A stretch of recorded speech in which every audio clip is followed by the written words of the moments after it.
ദൈവം ആ കുട്ടിയോടുകൂടി ഉണ്ടായിരുന്നു. അവൻ മരുഭൂമിയിൽ പാർത്തു. അവൻ വളർന്ന് സമർത്ഥനായൊരു വില്ലാളിയായി തീർന്നു.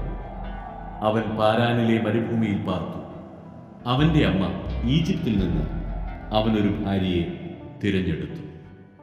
അക്കാലത്ത് അബിമെലെക്കും അവൻ്റെ സൈന്യാധിപൻ ഫിക്കോളും അബ്രാഹത്തോട് പറഞ്ഞു, നിന്റെ പ്രവർത്തനങ്ങളിലെല്ലാം ദൈവം നിന്നോട് കൂടെയുണ്ട്.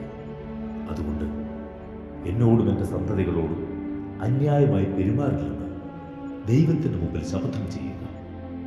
ഞാൻ നിന്നോട് കാണിച്ച കാരുണ്യത്തിനനുസരിച്ച് എന്നോടും നീ പാർത്തു വരുന്ന ഈ നാടിനോടും പെരുമാറണം. ഞാൻ ശപഥം ചെയ്യുന്നു. അബ്രാഹം പറഞ്ഞു.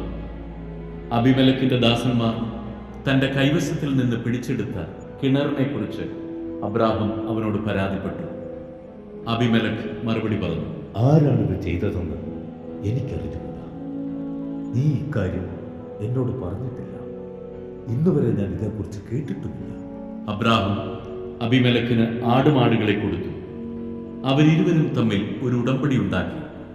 അബ്രാഹം ആട്ടിൻപറ്റത്തിൽ നിന്ന് 7 പെണ്ണാട്ടിൻകുട്ടികളെ മാറ്റി നിർത്തി. ഈ 7 പെണ്ണാട്ടിൻകുട്ടികളെ മാറ്റി നിർത്തിയത് എന്തിനെന്ന് അബിമെലെക്ക് അബ്രാഹത്തോട് ചോദിച്ചു. അവൻ പറഞ്ഞു, ഞാനാണ് ഈ കിണർ ഒഴിച്ചത് എന്നതിന് തെളിവായി ഈ 7 പെണ്ണാട്ടിൻകുട്ടികളെ സ്വീകരിക്കണം.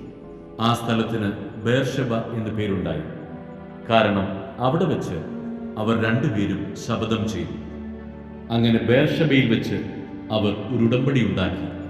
അത് കഴിഞ്ഞ് അബിമെലെക്കും സേനാപതിയായ ഫിക്കോളും ഫിലിസ്തീനയുടെ നാട്ടിലേക്ക് തിരിച്ചുപോയി. അബ്രാഹം ബേർഷെബയിൽ ഒരു ഭാനുകവൃക്ഷം നട്ടുപിടിപ്പിക്കുകയും നിത്യദൈവമായ കർത്താവിൻ്റെ നാമത്തിൽ ആരാധന നടത്തുകയും ചെയ്തു. അബ്രാഹം ഫിലിസ്തീനയുടെ നാട്ടിൽ വളരെ കാലം താമസിച്ചു.